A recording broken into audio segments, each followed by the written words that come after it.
Okay, this is my second review of the Nescafe Gusto, Dolce Gusto Movenza. Now we've been using it for about a month. I just want to go over a few things that I'm more familiar with now. Very good machine. When it came out the box, this thing fell out the box as well. We had no idea what it was at the time. It was just stuck on the end of that bit there.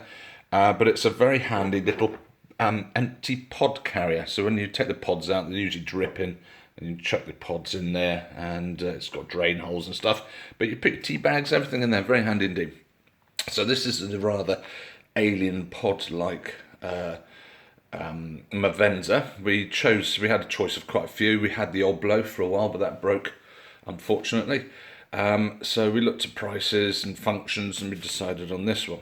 This has, at the back of it is where the water is stored. You slide that out and that becomes a handle, and you just lift it out, fill it with water. I won't do that because it's a bit fiddly, but very, very easy to use. So let's just turn this bad boy around. So it's full of water, and I want to make myself a coffee. There's a side view. It's got a bit of a ugly red cable coming out the back there, but hey ho. So you just press the front of it like that, and it will pop up. Doink. It's just a spring mechanism, nothing more fancy than that. And I'm going to make myself a cafe latte. So that's a Nescafe Gusto proper cup, but you can use all sorts of different mugs. They do fit. The tray at the bottom there can go in different heights. You can see the things there, so you can adjust it according to what you want. That's a drip tray as well, so that needs to be emptied every so often. Pull out the drawer, zook, like that. There's some sort of magnetic clicking system which helps it go in. That lets the machine know whether there's a pod in there. And the Oblo is manual. You have to put the plunger into the top of that manually. This is all automatic. When you buy yourself your pods, whatever flavour you want, my favourite is cafe au lait, you can see on the side of it, on the left hand side, a scale. Okay, so the bars are lit up, 5 bars out of 6 are lit.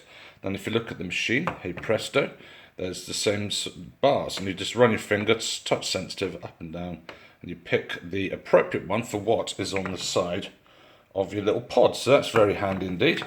You push it in, and you should hear, well, you can feel the magnetic click as it goes in. You have a choice of cold drink, hot drink over there, and then you literally just press the button, touch sensitive. That mechanism you can hear is it puncturing a hole into the top of that plastic pod. Out comes your nice hot drink. A few little splashes there.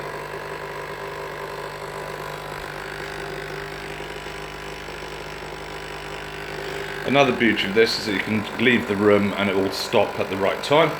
The Oblo, you've got to be with it. If you don't switch it off, it just overfills and empties the machine of water. This one stops at the right amount, and also if it's unattended, it will switch the whole machine off after a few minutes. So that's quite a nice safety feature. The rather splendid looking circular one, which is called the Eclipse, very fancy pants. That was too expensive when we bought this one, but that has recently come down here in the UK. It's about half price, so that's another option there. There's also one called the Drop, which is quite fancy pants. Looks like a drop of coffee into liquid and the drop bursting up, so you can go for that. Now you can see it continues to drip. Best way to stop that is to pull the pod out and chuck it in your little tray, and that stops it. Put that in, and it's ready for another pod if you want another coffee. So there we are, that is the Movenza. A rather interesting looking coffee machine, and very, very pleased with it so far.